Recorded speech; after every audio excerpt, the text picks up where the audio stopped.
I took some comfort in knowing there was at least one other person who did the math, which I forget who it was you were referring to in your book. You were referring to someone, though, who had basically done the math on how improbable each of our existences is.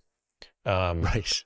Anybody who, I guess, has thought through embryology can't help but think about that, which is, what's the probability that that sperm on that day hit that egg on that month to result in me being here? And you only need to think about this through the lens of siblings. Like, you have siblings that are, they're genetically similar, but they're completely different people. And so therefore, there's a, sub-trillion probability event that I even exist. And one of the things you point out that can be, again, I'm sort of thinking about this through the lens of partial antidotes, right? There's no solution to this problem. As you said, it's palliative care, but what are some partial antidotes? Another one might be flipping the problem statement from not, oh, I can't believe I only have 4,000 weeks. How am I going to make the most of them? To, I can't believe I even get 1 week. Like, yeah, it's absolutely. It's 100%. just a miracle we're here. Yeah, I think, from going to that idea of getting to have the time, I think is such a powerful transition. Partly because, and this is kind of Heidegger and all sorts of stuff I grappled with in trying to write this book, and don't recommend anyone else grapples with Heidegger, but partly because it shifts the attention from the specific content of experience to the fact of there being experience.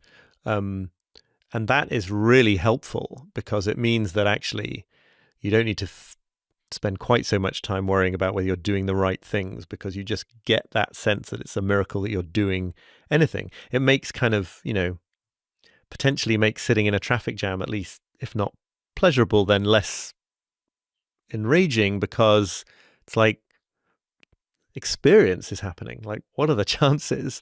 And that's kind of amazing, even if you're doing something that we would normally characterize as really frustrating. I mentioned somebody in the book who had this experience after a friend of his died unexpectedly and young, and finding himself in sort of traffic jams or supermarket queues, or sitting on waiting on hold on phone lines, whatever, and having that thought, like, what would my friend have given to be in this traffic jam now, to be waiting in this queue now? And there's a way of just really dialing into an appreciation of the fact that there is experience, as opposed to exactly what it is you're experiencing. Yeah, one of my friends said something very similar, and I thought this was just such a great thought, which is, we all sort of lament getting older, and it's not. Let's put aside the number, right? It's the birthday, but just the changes that occur. Like, it's not fun to experience more pain. It's not fun to have a little more ache. It's not fun to have less pep in your step. And at some point, we're all experiencing that. And she said very wisely, well, consider the alternative. Right. Being dead, right? Like, maybe it sucks to turn 65 and look in the mirror and not see the face that you saw when you were 25. But isn't this better than having died when you were 25? I mean, it's another way to sort of think about this problem.